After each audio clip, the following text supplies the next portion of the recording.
This show is sponsored by BetterHelp Therapy Online. As the world's largest therapy service, BetterHelp has matched 3 million people with professionally licensed and vetted therapists, available 100% online. Plus, it's affordable. Just fill out a brief questionnaire to match with a therapist. If things aren't clicking, you can easily switch to a new therapist anytime. It couldn't be simpler. No waiting rooms, no traffic, no endless searching for the right therapist. Learn more and save 10% off your first month at betterhelp.com/EDH. That's BetterHelp, HELP.com/EDH.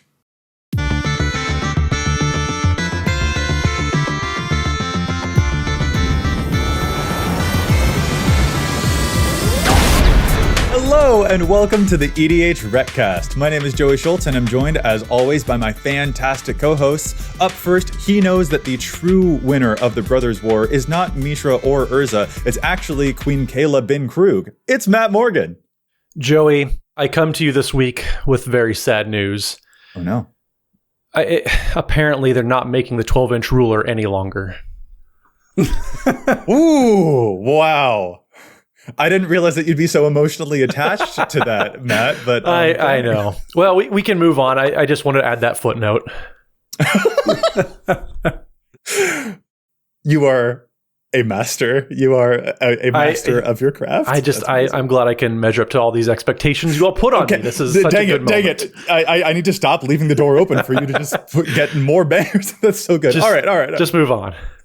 Up next, he is trying to meld not just the new Urza and the new Mishra, but also the old Brizella at the same time. It's Dana Roach. In honor of Halloween, why do skeletons have low self-esteem? Oh no, why? They have no body to love. Oh. It's kind of sad too. Oh no. It is a little sad. Feel bad for reassembling skeleton. I think they'll find a way to pull it together. Everyone just uses it for a combo piece. Nobody loves it. I was just going to say, as a person who uses reassembling skeleton a lot in my own decks, I don't think you need to feel bad for it. There's a lot of death triggers that it's responsible for, and it helps me win a lot of games, so you don't need to feel too bad for it. All right, let's get into it. Anyway, this is the EDH Recast. EDH Rec is the best deck building resource on the web for the Commander format, compiling data from deck lists all over the internet to provide helpful recommendations for new Commander decks. And here on the podcast, what we like to do is give all of that data just a little more context. Dana, do you mind telling us what we're talking about in this week's episode? This week, we are talking about cards we misevaluated. This should be interesting, fun, put our own credibility on the line just a little bit. But yeah, go over some cards that maybe in the past we thought are better or worse than they actually wound up being and sort of revisit some of those previous expectations that we had. So I hope that this can be a good, fun episode, even though we're being a little bit critical of our past selves. Matt, do you think we can pull that off? I have never once been wrong, so I don't know. I don't know what you all are talking about. I have perfect 2020 hindsight when it comes to foretelling what cards are going to be good. That's absolutely false. I'm wrong all the time. So yes, let's do this.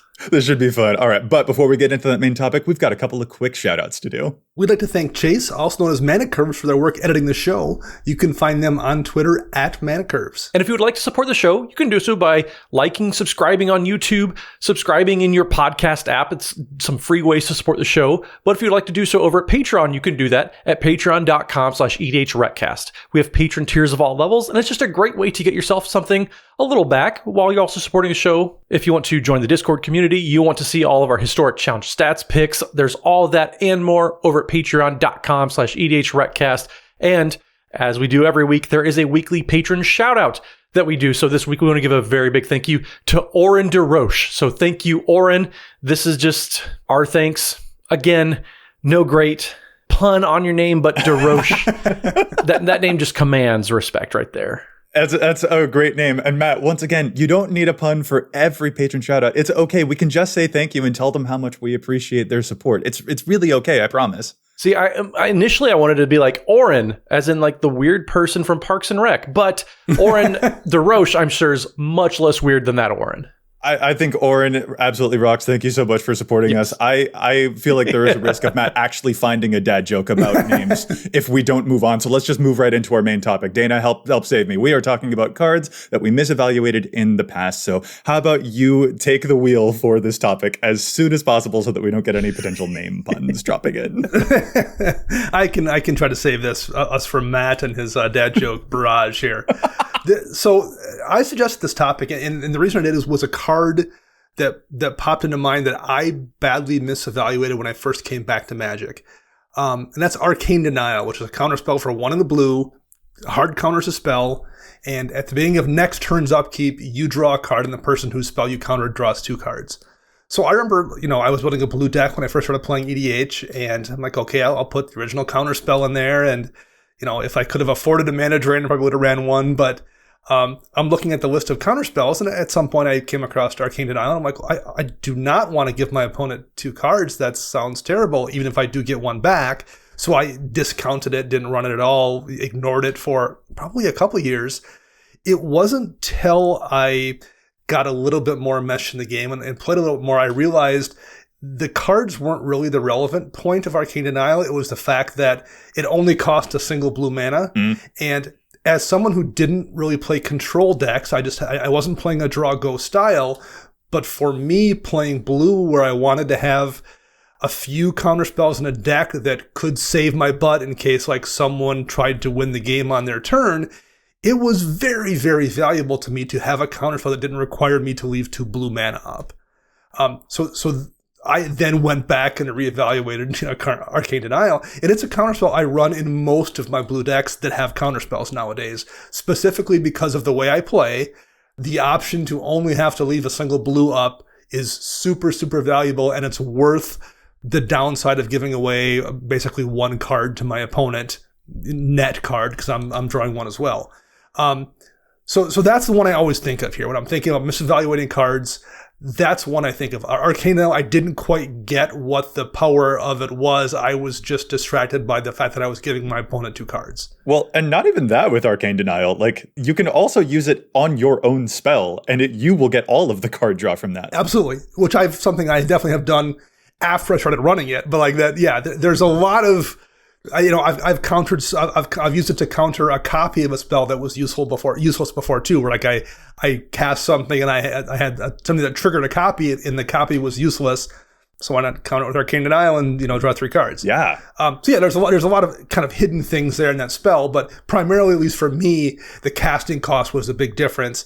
And it took me a while to realize how powerful that was for me. Yeah. Well, and that's one of those initial hurdles that I would say a lot of players kind of struggle to understand the power of. Yes, you typically don't want to give your opponents resources, but it's kind of like the Shockland thing where people think, why would I pay 2 life to have this come into play untapped? I can just play any other land. Yeah. It's one of those types of situations where it's very, very powerful, but it takes a little bit to understand why it's so powerful. Obviously, a regular old counterspell probably is going to do the job just as well. But if you need to draw your own cards, or like in these situations that we're talking about here, where you can counter your own stuff and draw 3, that's absolutely fantastic. So there's always rules, but learning when the exceptions to the rules come into play, that's when you kind of open up a whole swath of different cards that, like Arcane Denial, they don't seem as great on face value, but then when you play around with them a little bit, you realize, oh, okay, this actually is just very, very good. Yeah, for sure. So, okay, that's a good inspiration for the show, for sure. But now let's get into some of our own personal examples. And I guess I'll start us off here. Here's one of my things where I was like all in on this card's going to be awesome. And the card, what it actually is decent instead of being like awesome. I was really all in on Treasure Nabber when it first came out. Y'all remember that one? Like 3 mana goblin to 3/2. Whenever an opponent taps an artifact for mana, gain control of that artifact until the end of your next turn. And you know what? It's not like it was a bad card. I think it's actually even, commanding like a $9 price tag at this point. It's showing up in 13,000 decks, which is pretty darn respectable. But like, I thought this card was going to be the truth, like capital T, the truth. I thought it was going to be amazing. And instead it is mostly relegated to a lot of like goblin tribal lists at the current time, because it's a perfectly good goblin. It's fine. And if you pair it with like a Mycosynth Lattice, that is definitely really cool. But for the most part, this didn't do the completely explosive mana things that I thought it was going to do. It mostly just makes people more conscious of not tapping their commander sphere. And that was most of the stuff that it did for me. So a little bit disappointing. So what is it you think you kind of missed about it, Joey? Was it just that you weren't, like, you were just thinking about it in the abstract, you weren't thinking about how it would actually play when it hit the board? I thought that it would be like no one paying for a Rhystic study. I thought that it would be like, where it's just like, and there are sometimes people like no one pays for the Rhystic study, but instead it kind of became like people were diligent about making sure that they use their mana a little bit more wisely. Like if you're playing against someone who has a high density of artifact lands in their deck, then this certainly gets a lot better. Like, you know, using a bunch of Mana Rocks and a Darksteel Citadel, for example, that does get a lot thornier, and you can certainly get benefit from that. But also the benefits that you do get tend to be like 1 Mana Rock, you get like one person's Felwar Stone, one person's artifact land, stuff like that. It is not setting you ahead a huge amount of mana. I was fully expecting like, oh, I'm gonna get all the Mana Rocks, I'm gonna do a whole bunch of stuff. But like, it is not doing even the same type of stuff that we've seen other red ritual effects. You know, Dockside Extortionist, this is not. And that's a high bar to clear, but like at this point, I'd much rather play like a Mana Geyser to get a huge explosion of mana. And this mostly kind of serves as almost like a hate bear, but in red instead. So it didn't live up to the explosive potential that I had assigned to it. Yeah, Joey, this card may not be the truth with a capital T, but it's more like the white lie.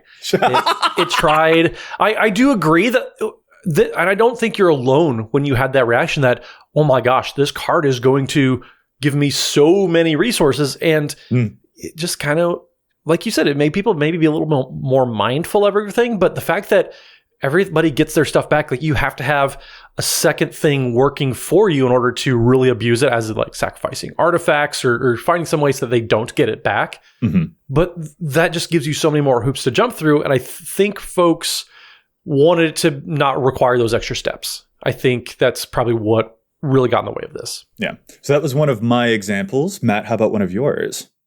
Well, if we're going to talk about cards that we overestimated, that we thought maybe this is going to be better than it really ended up being, Swift Reconfiguration probably is the peak of those cards for me.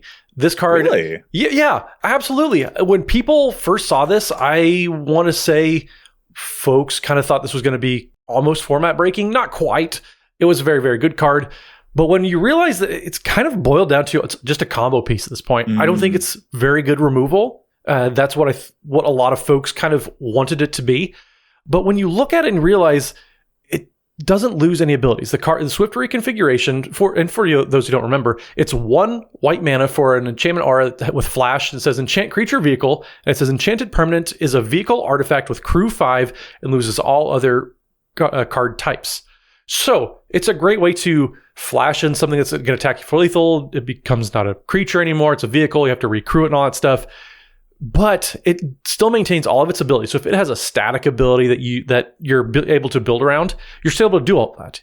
You're still able to crew that vehicle later on. So yes, there's a very, very powerful infinite mana combo with Devoted Druid where you can just tap it, untap it. It's not a creature anymore, so you can put all the -1/-1 counters on it that you want and just have infinite mana. But I think that's all that Swift Reconfiguration is boiled down to at this point. Yeah, it's one of those cards that I think is good, but it falls into that not good enough outside of the combo usage. Mm-hmm. Because, hey, you're playing white. You know, Swords to Plowshares and Path to Exile aren't super cheap, but they're relatively affordable these days. I mean, they're cheaper than this card, though. Sure. Right. Well, you know, this isn't nothing either. And I'm not going to bump one of those for it. If I want this enchantment kind of effect, Darksteel Mutation, again, outside of the combo uses, is probably better. Generous Gift hits more different things. So like at some point it becomes, there's just too many removal spells that I probably want to run. And this just isn't going to make the cut. Yeah, Contraband Livestock is another one. That's 2 mana, exile a creature. They might get some different type of token back, but yeah. So in terms of removal, for me, I do still like Swift Reconfiguration for like the things that you can do to protect your own commander, though. Like if you want your commander to be safe from creature removal, then I think that is like pretty cool. I think this has a lot of applications, but it certainly did not reach the level of like, oh, this is going to be one of the new quintessential removal spells. And I can see why it might have looked like that at first blush. Yeah, I absolutely was. I ordered many of these when it was a $10 card. It's not a $10 card anymore, people. Oh, no. I got straight up NFT'd on this thing. Oh my God. Okay. Wow. Dana, take us to one of your examples. Oh no. So this is one that I shouldn't have made the mistake on, given the fact that it's very similar to a card I made a mistake on years ago, which was Heroic Intervention. And the mistake I made in Heroic Intervention was I just didn't kind of read it. Really, I mean, basically, because like almost every set we get that green instant speed spell that like gives a card hexproof or something. Sure. That's basically for you to run in limited environment, and they're not usually good enough for EDH. And when Heroic Intervention came out, as I was reading the spoilers or stuff, I just kind of read it and it didn't register to me that it gave both hexproof and indestructible and to your entire board state. I mean, it just didn't dawn on me mentally how many different things it protected. And it took several months, I think, until someone else used it against me that I did wait, what? That does, oh, how did I miss that? Yeah. And I kind of did the same thing with Tamiyo's Safekeeping this year. Single green mana, target permanent you control gains hexproof and indestructible till end of turn. Well, it's only one permanent, but still, that card basically reads target permanent you control or counter target spell that targets a permanent you control. It also, makes stuff survive board wipes, whatever. There's a bunch of utility for that. And again, I kind of glanced over it, particularly because it's a common. So I as I was reading spoilers, I did a thing where, that's this set's version of that thing. And it took me several weeks instead of several months with Heroic Intervention for me to think, that's target permanent. That's anything. Oh, that's ridiculously good in green, especially. Yeah. So yeah, that's one that I was a victim of just not paying close enough attention. Again, that's an easy thing to do, I think, right now when there's a gazillion cards every year that come out. But that was one where I just didn't pay close enough attention to a card that I think I'm running in like 3 or 4 different decks now. It's so good. Yeah, the fact that it says permanent is huge. Like, I will protect my Aetherflux Reservoir. Thank you very, very much. It will stick around. That is, like, honestly mind-boggling, especially because in the story, Tamiyo Safekeeping doesn't actually work out all of that well. So she's not so good at keeping stuff safe, herself included. Nonetheless, yeah, pretty great card. Yeah, it wasn't a very complete sense of safety, you might say. Oh, there it is. Hey, Matt, you should be proud of me for that one. Come on, that was good. Just ignore me. Take us to one of your next examples then instead, buddy. So I guess. So well, if we're talking about underrated cards that we vastly underrated, one that just blows me away every time that I see it, and I still haven't drawn it myself, which is very, very frustrating, but Protection Racket. Oh my gosh. Every time I've seen this card, it has been absolutely wild. So for this card, it came out with the new Capenna Commander Precons. It's 2 and a black for an enchantment. It says, at the beginning of your upkeep, repeat the following process for each opponent in turn order. You reveal a top card of your library. That pair may pay life equal to that card's mana value. If they do, you exile the card. Otherwise, you put that card into your hand. So this is just an opportunity to gain 3 extra cards every single turn. This is fantastic. And yeah, sometimes there are lands that show up and people are like, we'll just get rid of that. But even then, you're accruing so much either loss of life or you're getting cards for yourself. This card does so stinking much. And every single time, every time that this card has come down, it's been a massively impactful card. I cannot believe when I first saw it, it's kind of like a weird Dark Confidant style card, I think. But really, this card is absolutely fantastic. Just the amount of resources every single time that your opponents have to sink into this card every turn is just crazy. This is so funny to me because Matt, on last week's episode when you were not with us, Dana and I had a whole big talk about this exact card and how much we really like it too. I think that there are probably plenty of players who might have had the opposite experience where like they thought it would be like really great and it turns out to be more of a Punisher card than a card advantage engine for them. But like, I'm still good with both of those. This card produces really fun game states. I put this in a deck that has a lot of high mana stuff. It's a card that regulates itself. I don't know. I think I'm probably just repeating all of the stuff that we mentioned last week, Dana. So I don't know if we have too much more to say about it, except to say that, Matt, I agree with you. This card is so dang fun. I legit thought this card was a nothing burger. I was just like, okay, whatever. There you go. Yeah. Moved on. Since I wasn't here last week to chit chat with you all about this card, this card is wild. Yeah, no, I'm absolutely definitely with you. I will move to another card that is sort of in a similar vein because it has another each opponent kind of vibe that it kind of had the opposite experience for me where it was another one of those where I'm like, this is amazing. This card's going to just, it blows me away. And then the actual practicality of playing it did have more of the crestfallen sort of feeling instead. And that's Windgrace's Judgment, which I love this card. I really like this card. I just don't play this card. Windgrace's Judgment is the Golgari 5-mana instant. For any number of opponents, destroy target non-land permanent that player controls. And again, this is showing up in a very decently high number of decks. 11,000 decks. Like, it's pretty cool. That's a great rate. But for me, Lord, this card was so much more of a disappointment than I wanted it to be. And I don't even know exactly why, other than to say that a lot of the Golgari decks that I tend to build are very creature specific. They tend to involve a lot of sacrificing of creatures to get, death triggers off of, say, a Grim Haruspex, for instance. And so having my removal on creatures in the form of like Ravenous Chupacabras and Reclamation Sages was so much more important than having my removal in the form of spells. So I think this card is really cool, but the fact that my decks tended to prefer using creature synergies than spell synergies meant that this was a card that I put into a whole bunch of my decks I was really excited about, and then when I played it, I was like, there's a lot of mana to leave up, and I wish that this was a creature removal effect instead. And then I slowly, over the course of the next month, took it out of every deck that I had put it into. I don't know if that resonates with everyone else, but it definitely hit hard for me.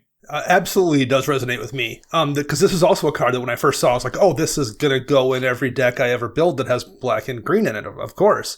And I put it in, a couple decks and immediately tried it out. And I didn't experience a thing that you did, Joey, where I wished it was a creature. But what I ran into was, number one, it didn't feel like an instant speed spell, because what's nice about instants primarily, I mean, obviously it's nice to respond to a thing that you weren't prepared for, but it's also nice to have the option. I'm going to leave mana up. If something bad happens, I'm going to deal with it. And if not, I will be able to use the mana for something else.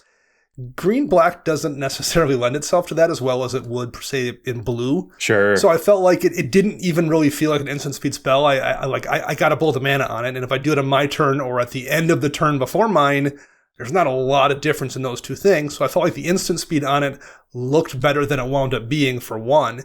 And number two, I always felt like whenever I had it in hand, I just wanted to remove the most troublesome thing and do a thing on my turn. And this made it feel like I had to remove the most troublesome thing and a couple other things that I guess were valuable, but not do a thing I wanted to do. And that always felt kind of bad for me. I would have much rather have cast a Beast Within, give them a 3/3, and still be able to cast another spell than just do this one thing. Yeah, that's the big thing. I agree with Dana. It feels like it's restricting you so much on what you're allowed to do for an entire turn cycle. And that's just a card that it's just a recipe for not having a whole lot of success. And I use the word feel a lot. I mean, that's a very much a feel thing. And maybe someone else doesn't feel that way. But that's very much every time I drew it in a game when I had it in decks, it just felt like it wasn't the thing I wanted to do. Yeah. Oh, and I still like it. I really like the design. For and sure. I think that there's also probably the case of like the Casualties of War card kind of falls into this. I had learned from my lesson of the Windgrace's Judgment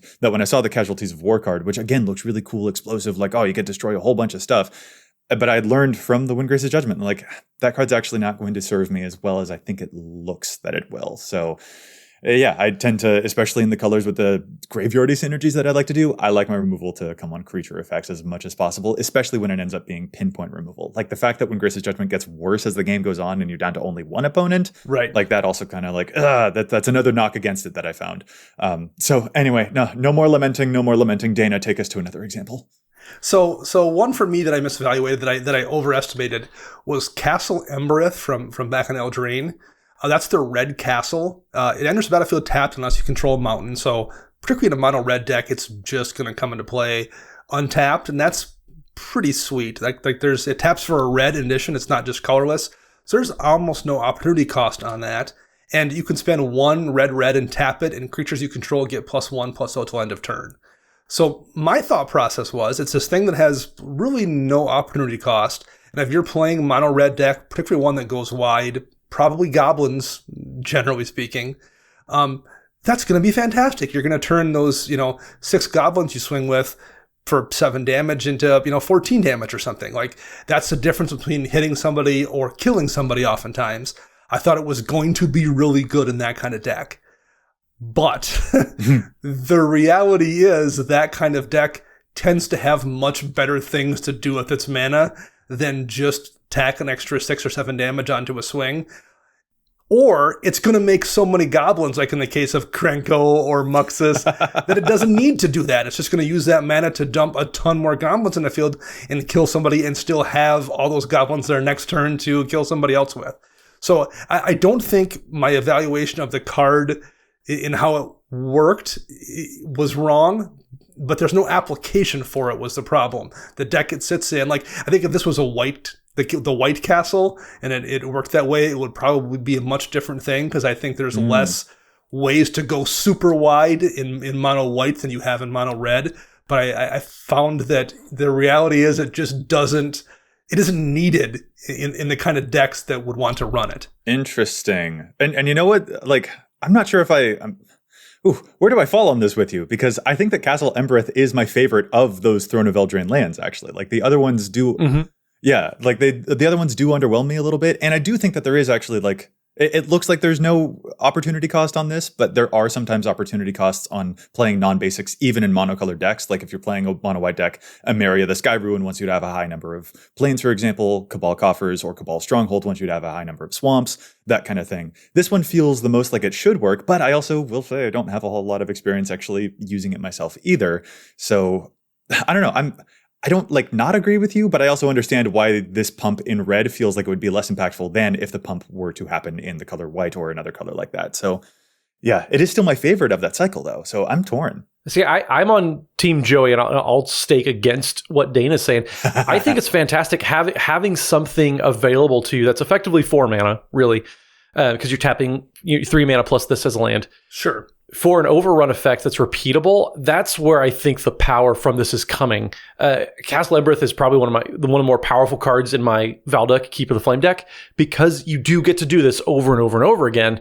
You don't have to be using it, but it's just a mana sink. And that's one thing that I would say over the course of my Commander playing career is having some sort of mana sink that's repeatable on a land is a very, very powerful effect. And those are the little things that actually I'm kind of surprised that Dana, Mr. Utility Land, 3 basics in a monocolor deck, Roach himself. Well, that's just it, Matt. That's where I'm kind of surprised. So to clarify, I will say, sometimes you say when you're looking at these cards, like, oh, this card I thought was going to be good and isn't worth running. I think this one is still worth running in those decks, because you are going to hit situations where you just don't have an alternative, and it's good to have it there, and there's no downside to it. But I had envisioned it being something you would use regularly versus something you use when you're just in a situation where there's nothing else to do with your mana.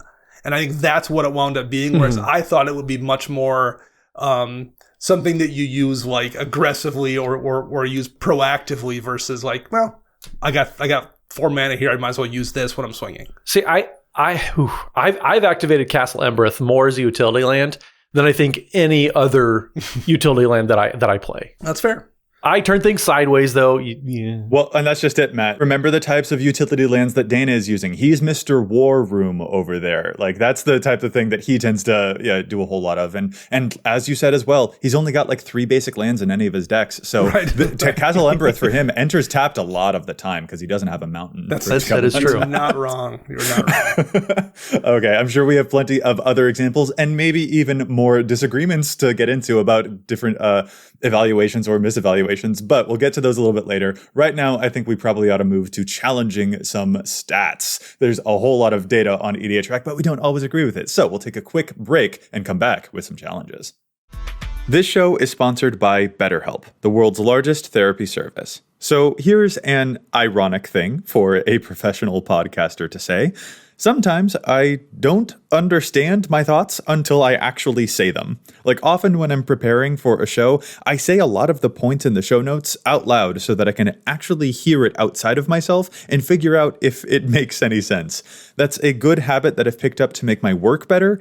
And it's also a practice from therapy that I've used to make my life better. It's so helpful to practice communicating abstract thoughts with a professional who will help you observe those thoughts once they're outside of yourself, so you can figure out the ones that actually resonate with you. And I personally find it helps me be more authentic and more present with other people too. As the world's largest therapy service, BetterHelp has matched 3 million people with professionally licensed and vetted therapists, available 100% online. Plus, it's affordable. Just fill out a brief questionnaire to match with a therapist. If things aren't clicking, you can easily switch to a new therapist anytime. It couldn't be simpler. No waiting rooms, no traffic, no endless searching for the right therapist. Learn more and save 10% off your first month at betterhelp.com/EDH. That's BetterHelp, HELP.com/EDH. Up first this week, I want to challenge a card from way back in Alpha that has not been reprinted since 4th edition. Although I guess we're going to get a gold border version of it here coming up, and that's Siren's Call. Oh, no. Okay. It's currently in 293 decks. It's a single blue mana for an instant, and you can cast this spell only during an opponent's turn and only before attackers are declared. It says, creatures the active player controls attack this turn if able, and at the beginning of the next end step, destroy all non-wall creatures that player controls that didn't attack this turn, and you can ignore this effect for each creature the player didn't control continuously since the beginning of the turn. So if they cast a creature that turn, that doesn't count. But any creature that didn't attack because they tapped it or something gets destroyed. That's a pretty powerful effect for a single blue mana, especially in the world we live in with a ton of goat effects right now. This is one they can't get around, unlike gold, by tapping a creature. It's a good way to force somebody to swing with, those commanders they wouldn't normally swing with, again, for a single blue mana. I will note we just got these starter precon decks announced, one of which is headed by Asperia Supreme Judge, that allows you to draw a card whenever an opponent attacks you. So it's a pretty good card in that starter deck as well.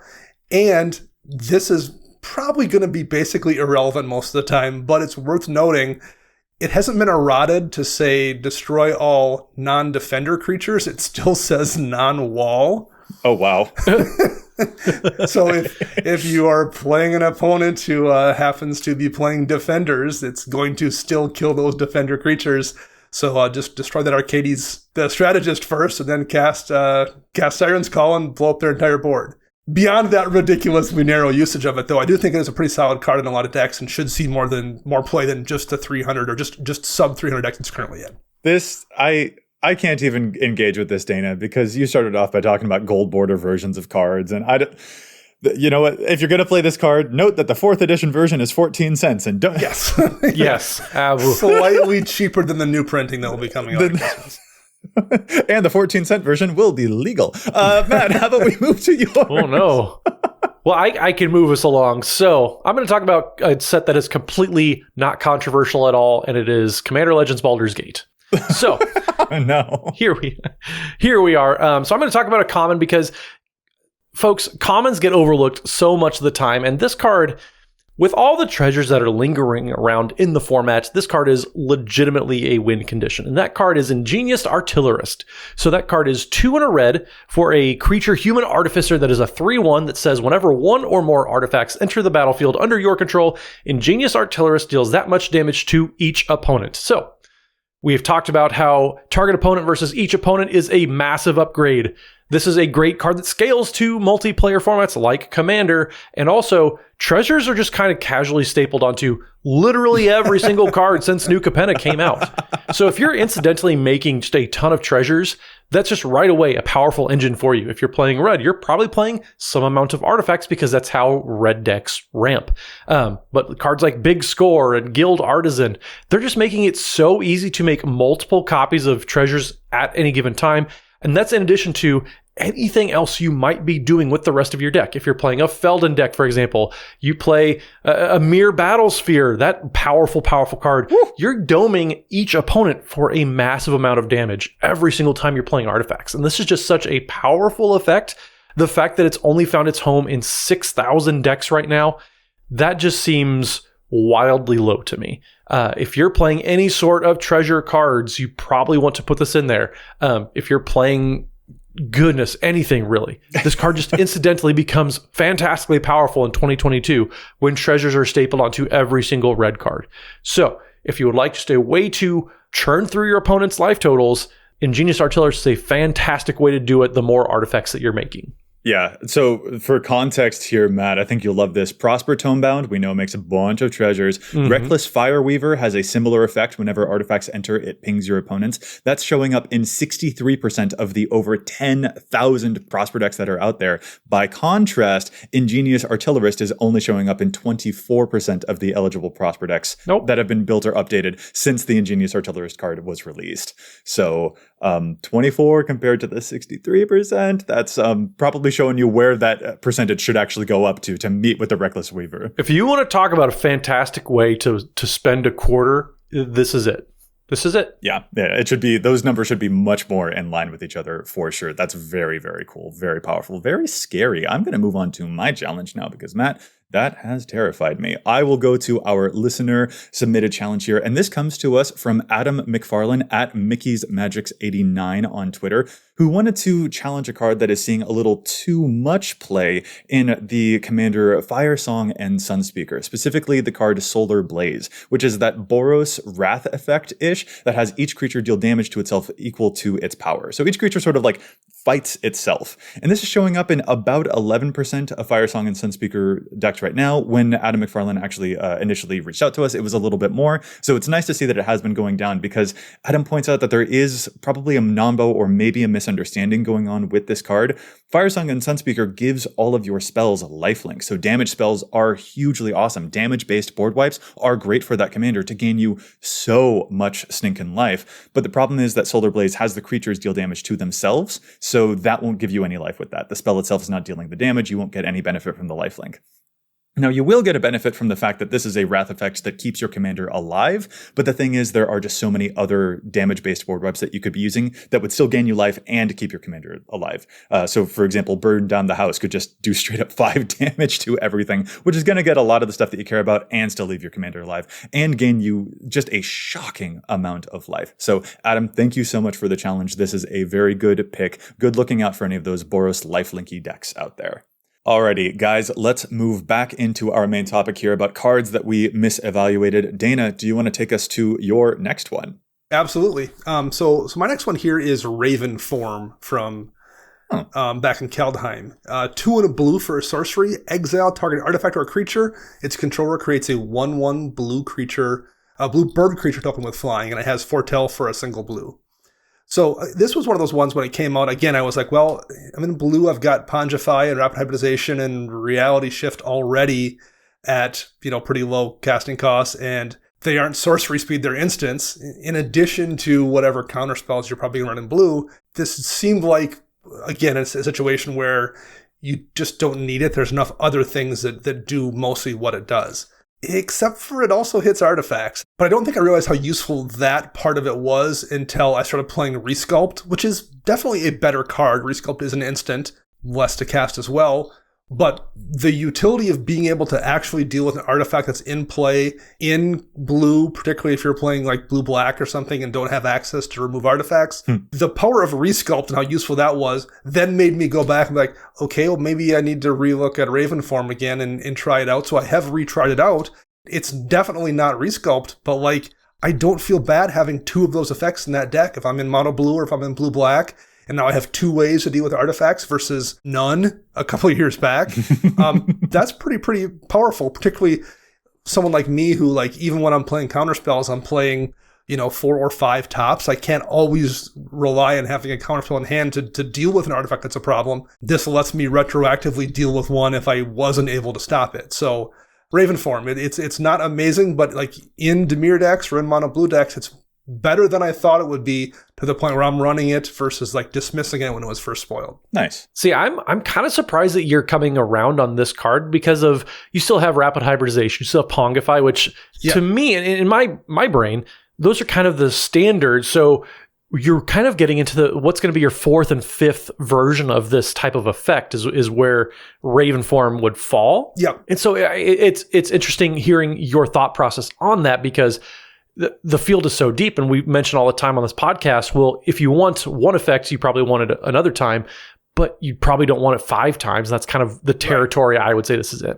And this is definitely the last one on the list. Like, if we get another thing in those colors that will let me deal with artifacts, or even something that's amazing at just dealing with creatures, then it probably gets bumped out of my deck at some point. Like, if they, printed a third version of Pontified Rapid Hybridization, I would, like, those are so amazing, this would probably lose out to them. Mm-hmm. But at least at this point for me, I'm willing to go 5 deep with targeted removal, particularly if that 5th one has the utility of hitting artifacts and creatures. And the exile effect too, I suppose, is very important versus destroy. So yeah, so there are a lot of little knobs on these types of cards they play around with that I do appreciate. It's definitely a season to taste more art than sciences, as you would say. Very much so. So yeah, I get it. It's just it's very interesting that you're moving this one up.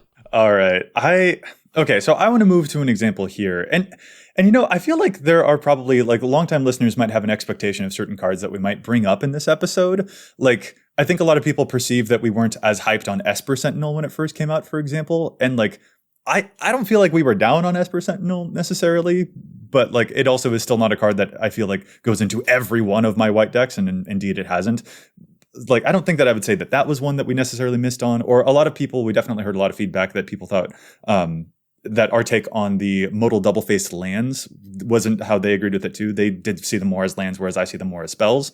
And that could even be a conversation for us to get into if we wanted to, guys. I feel like those are two big standouts that come to my mind about, quote, misses or possibly perceived or expected misses for us to bring up in this podcast. I'm not sure where you stand with that, but I know my biggest embarrassment on this podcast, and that is what I want to talk about.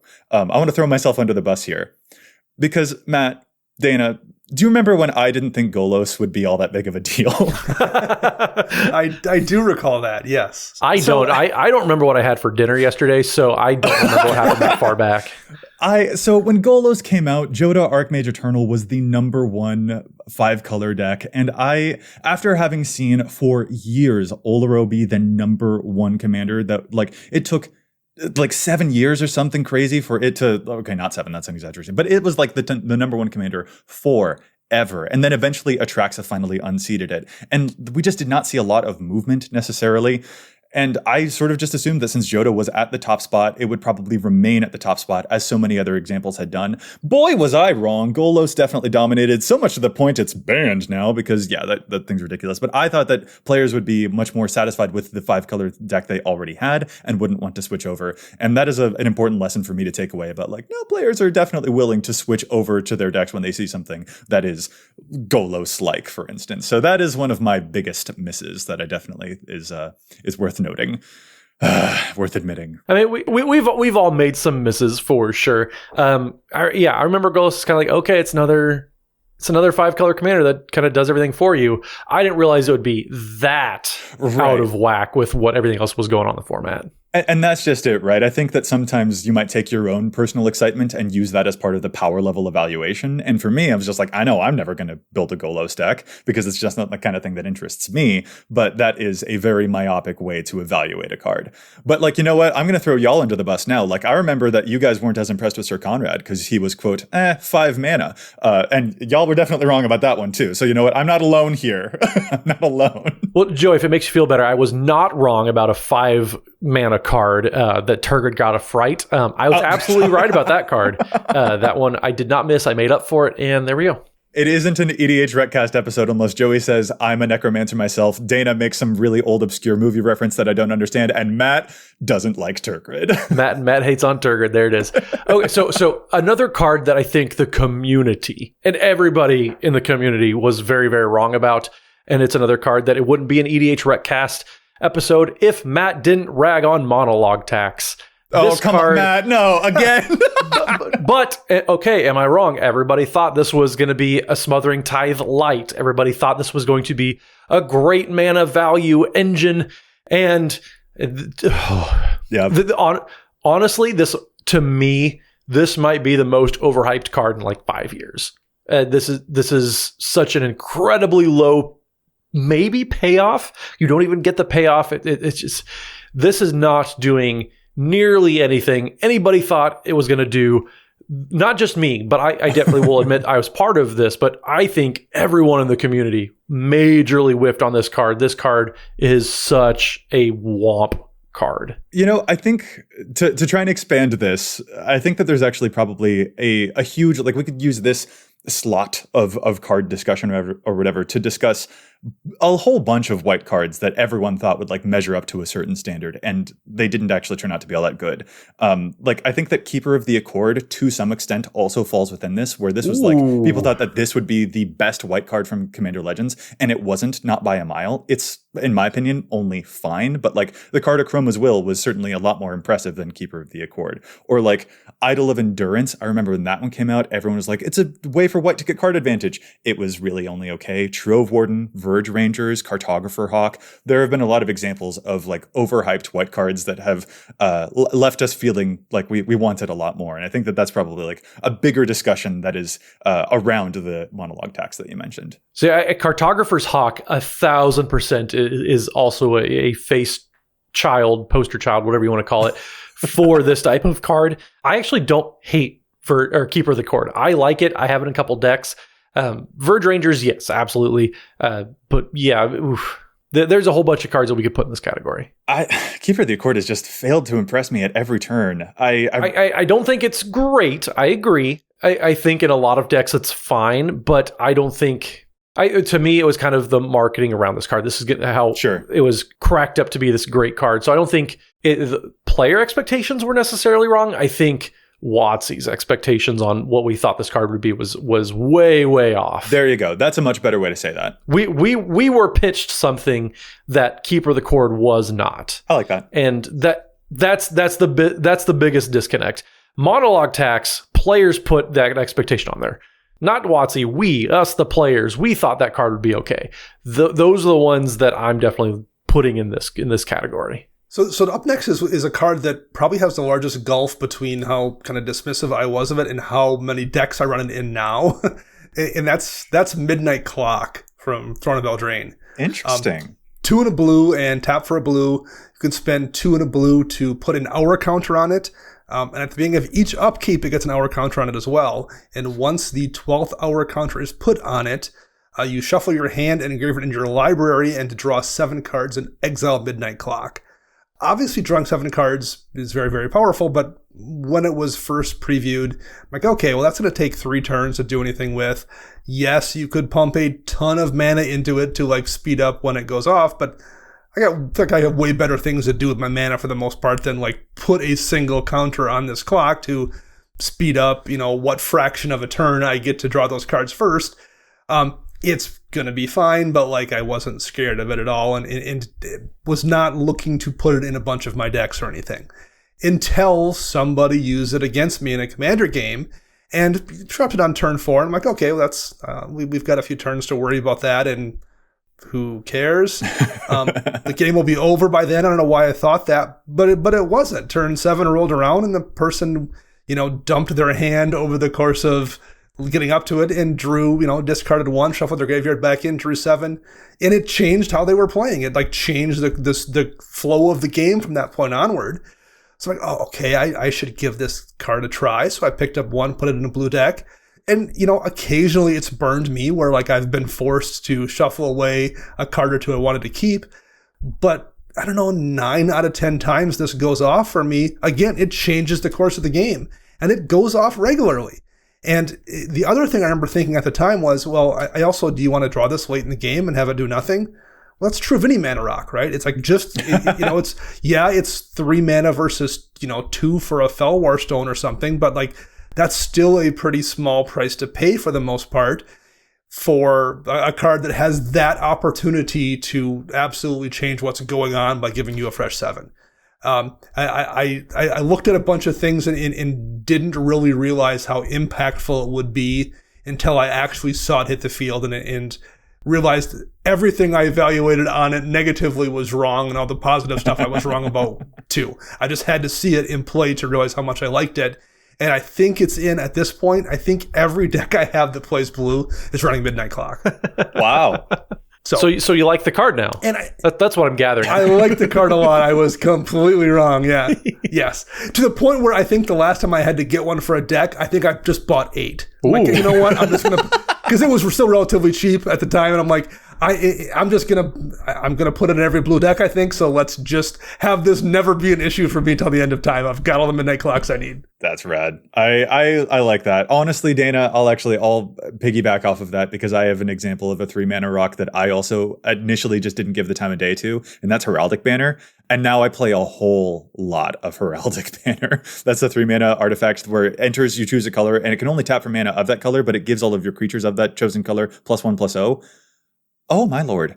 It's an anthem. This is a glorious anthem, but also a manolith. Like, how did I not give this card the time of day? It's glorious. I played this in also probably like 3, 4, 5 something of my decks. Like, those 3-mana rocks are putting in the work, and those were two of the initial first ones that I think we were still kind of like, Arcane Signet is taking up a lot of the air in the room right now, which made me miss how good Heraldic Banner actually was, and now I just love that card. Well, let me add my own then too, because I also have a 3-mana mana rock on my list of cards that I undersold. Relic of Legends. Hey. This card is super fantastic. Must play. 11 out of 10 type of card for me. But it's not even that just like, okay, it taps for 2 because your commander's usually out, stuff like that. But in 2022, it's very easy to just incidentally have 4 or 5 legends on the battlefield. Sure, you want to be attacking with a few of them, but I severely underestimated how many legends I play in my typical decks. So it's very, very much not outside the realm of possibilities for this to tap for 3-4 mana on any given turn. Nice. This card is so wonderfully fantastic. I love the design space around these 3-mana mana rocks. So Relic of Legends is just the newest version of these cards that at 3 mana, it's just a card you want to slot in a ton of decks because you probably have legends that you just aren't thinking about because, yeah, they're just so great. Yeah, I mean, and part of the problem is there's just so many of these like really good 3-mana rocks now. Mm-hmm. Right? That you're like, oh, okay, I can not pay attention to this one because how many do I want in the deck? But I'm getting more and more greedy about them because there's so many of them I do want to run. Good. And that's a good direction for them to be going. I'm glad to see impressive 3-mana rocks because that's what WotC said they wanted to push a direction into, and they are serving. They are absolutely serving. Okay, so that was a big 3-mana discussion. Matt, how about another example of yours that isn't quite as mana rock focused, though? So I know that my challenge of stats was a Baldur's Gate card. So just to prove that I'm not a complete homer, a complete shill, I'm going to talk about a Selesnya card that has underperformed for me. I'm just going to be as honest and neutral as possible. So Rite of Harmony is a card I initially saw and got so wildly excited for. I thought this card was going to be one of the best draw spells. I think I bought 8 initially because I was like, if I'm playing green and white in a deck, I'm putting one of these in there. You're always playing green, white, and decks. So like I am, yeah. I think I have like 2 laying around that aren't in decks or at least a pile reserved. This card I thought was going to be absolutely fantastic, and it's fine. It's not great. It's not game breaking like I thought it was going to be. Most of the time, it's a draw 2, draw 3, unless you're making those big turns, which of course those big turns happen. But this is nowhere near the huge game-breaking card that I thought it was going to be. I was maybe a little blinded by the color identity, I will admit. But in execution, this card has just underperformed for me. There have been great turns, but it just hasn't been very consistent at all. That's the perfect word for it. This strikes me as a card that could blow up or could do not a whole lot, nothing at all. Mm-hmm. And so it could be a cool card. And I'm sure there are plenty of folks who have had great success with it, but it's a swingy card. It's an inconsistent card, like you said. And that's the thing to note about it. The fact that it isn't consistent is in ways a knock against it. Yeah, because I'm definitely someone when it comes to cards too, I don't think about that one big turn where it drew me 5 cards for 2 mana. I think of all the times it didn't do anything for me, and then I'm resentful. like what have you done for me lately?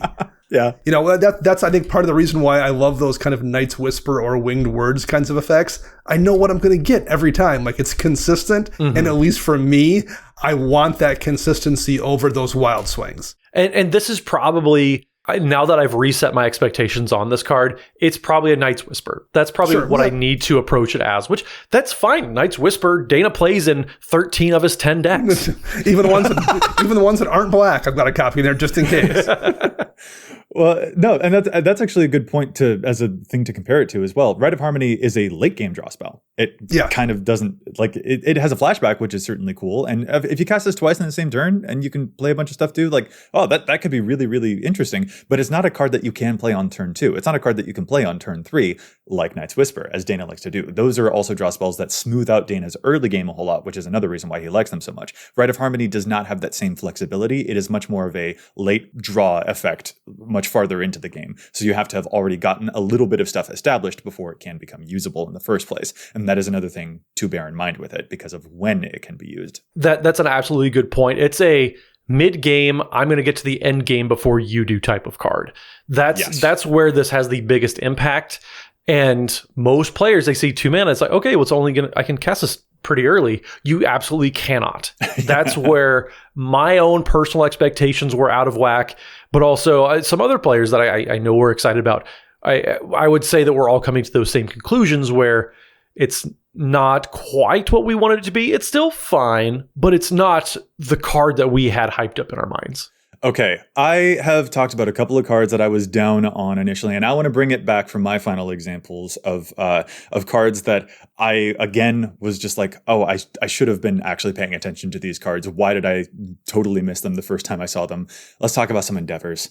Grave Endeavor and Reckless Endeavor have really impressed me, and initially I just didn't care about these cards at all. So they're a little bit wordy. The black one, Grave Endeavor, has you roll 2d10 and then you choose one result, return a creature card from your graveyard to the battlefield with a number of +1 counters on it equal to that result, and then each opponent loses X life and you gain X life, where X is the other result. So that's a whole lot of words, but you get a thing back and you drain your opponents for what could be anywhere up to 10 damage.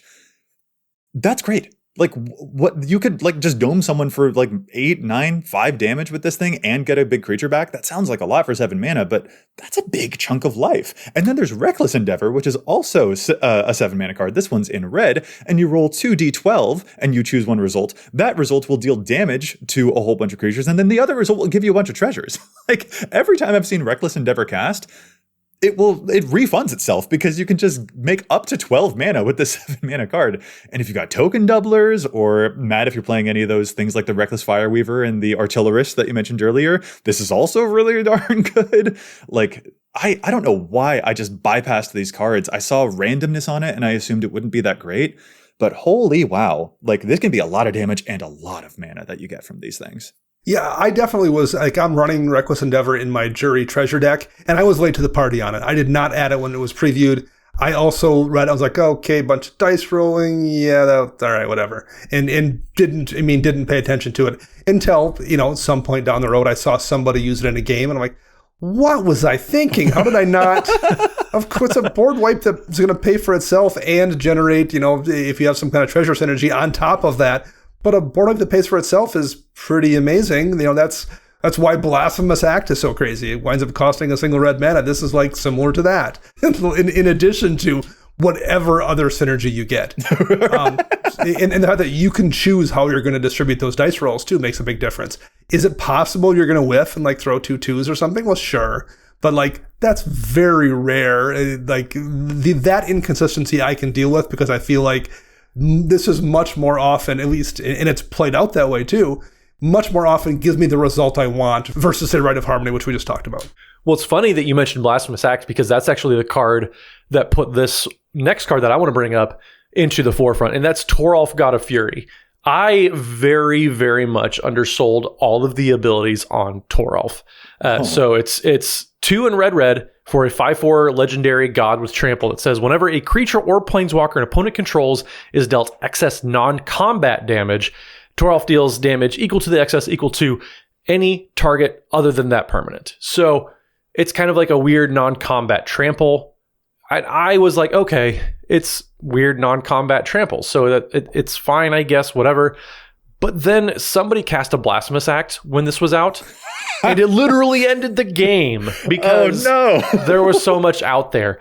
I had completely forgotten the non-combat. So if you're casting any damage-based board wipe, more times than not, you're just able to win the game out of the blue. And then you look at the top cards that people are playing next to Toralf, Star of Extinction, which deals 20 damage to each creature and each planeswalker. Oh no. Chain Reaction, which deals X damage to each creature, where X is the number of creatures on the battlefield.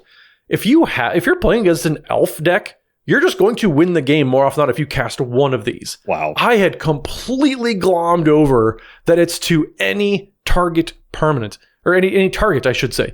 You can dome players with this. It is so wild, and I just completely undersold entirely how powerful this card is. And of course, leave it to rules committee members. I was on Olivia Gobert Hicks's stream recently, and Olivia sat there, and somebody cast a Blasphemous Act, and Olivia's like, okay, count the damage. Like, just grinning and giggling to herself. We're like, oh, there's a Toralf there.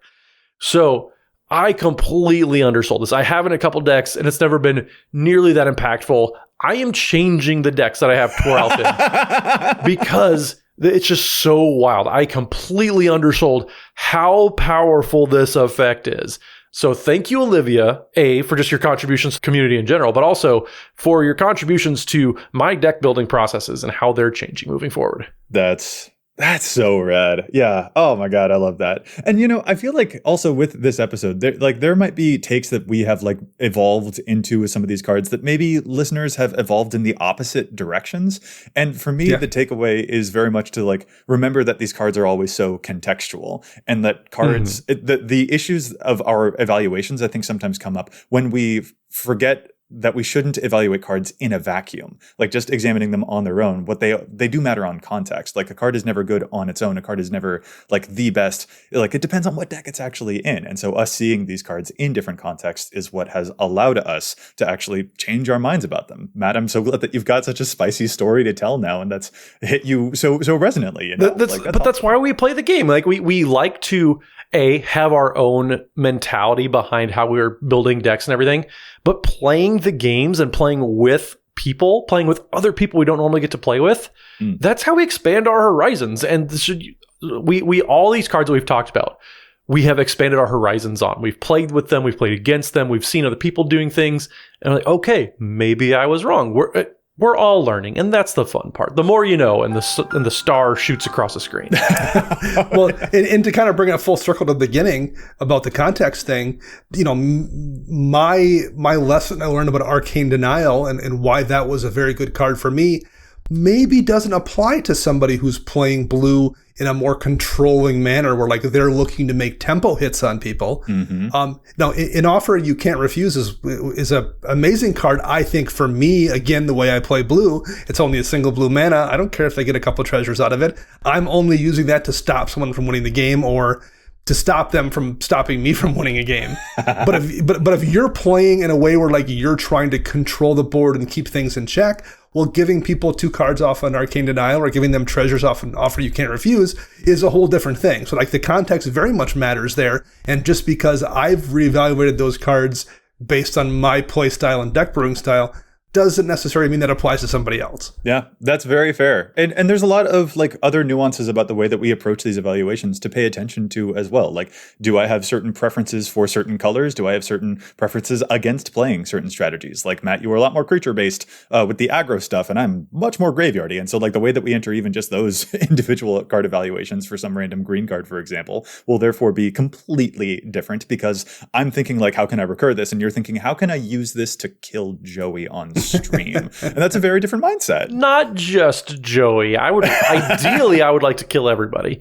But as chat knows at twitch.tv/GDTourette, there it is. Joey has to die first. And it's because I'm up to some definite buffoonery that I do need to be stopped. So like, I totally get you. But yeah, like what baggage are we bringing into card evaluations basically is another lesson for me to take away on. Like, I remember being very critical of all of Ikoria because I just hated the concept of companions so much. And that overshadowed all of the other things that I could have been paying attention to instead. And like, that wasn't healthy either. So like, there's a lot of stuff that we have to like evaluate, not just about the cards, but also about our own thought processes. I don't know. I'm trying to go for a deep and interesting the more you know moment here, like Matt had earlier, but I think I'm failing at it, whereas he was a lot more suave about his. Now I get it. Like, not everybody can be so suave as the theater minor. I was only a minor. I'm sorry. I didn't do any professional theater, but I can make words good sometime. I make words good, very suave indeed. All right, I love it. Okay, listeners, we would love to hear from you about cards that maybe you misevaluated and why were those misevaluations done? What cards have you changed your mind about over the course of the past couple of years of you playing Commander? It would be really interesting to hear all those different examples from you. But for now, fellas, I think we're going to wrap this episode up and call it to a close. So if our listeners want to get in touch with us, where is it that they can find us all? Matt? So you can find me on the Twitters at Mathimus55. That's MATHIMUS55. And don't forget, we're streaming Wednesday evenings over at twitch.tv/EDHRECast. We're there with guests every single week, and it's always a blast. So make sure you tune in for all the good times and great games. And Dana. You can find me on the Twitter birds at Dana Roach. You can hear me on other podcasts, CMDR Central. I'm writing articles for EDH Rec and Commander's Herald, and you can find all of us together at patreon.com/EDHRECast. And I'm Joey Schultz. You can find me at Joseph M. Schultz on Twitter, and you can find the cast at EDHRECast on Facebook and on Twitter. Plus, if you've got a question for us, you can contact us at EDHRECast@gmail.com. Our thanks go out once again to Chase for assisting me with the post-production of the show. You can find them online at Mana Curves. And listeners, we'll be back at you next week with more data and insights. But until then, remember, EDH Rec your deck before you wreck your deck.